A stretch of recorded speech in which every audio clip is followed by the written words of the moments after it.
you have any words of inspiration? I know the other day I wasn't on X while you were commentating pre-market, and there was another one of these manual intervention activities, and it's very discouraging. Even if you're just paper trading and you have faith in this setup, you've been studying it for around a year, a year and a half, and you see this stuff happening to you, and you're like, it's a hit on your confidence.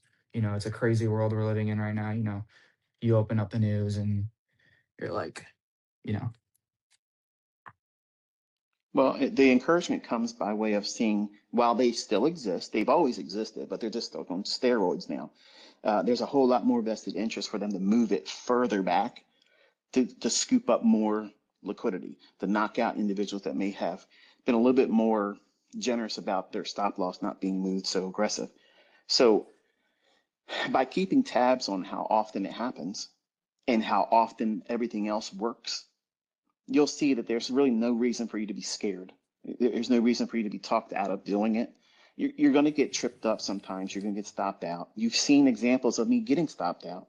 But if the logic's still there, we don't throw the baby out with the bathwater. We just see what it was. Okay, they clipped me, but it still looks like it's going to go. Okay, re-enter and see what happens. And there's no greater boost of confidence than saying, okay, yeah, I mismanaged it with the stop placement. I got clipped. That was a user error. And no matter who would have been trading that setup, they would have got stopped out too. So you can't beat yourself up about it. Does it still look like a trade that's viable? And then if you go back in and it pans out, it cancels all the fear. It removes all that fear and replaces it with optimism, saying, yeah, it ain't going to be 100%. I never went into this with a 100% strike rate in mind. So yeah, I might get beat up a little bit, but it's still holding true, and it gives me something that's useful. So that's the right perspective I think everybody should have.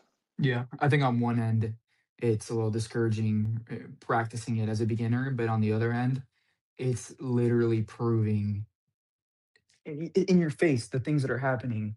You're like, this is crazy. It just doesn't make any logical sense that it would, go up like that on a 1 minute chart, and then you say it's buying and selling pressure, you know, and It's then hard to sell that anymore. right Yeah. before the president posts something, and there's these orders and this and that, and the world is crazy, and it's all pointing back to your kind of philosophy.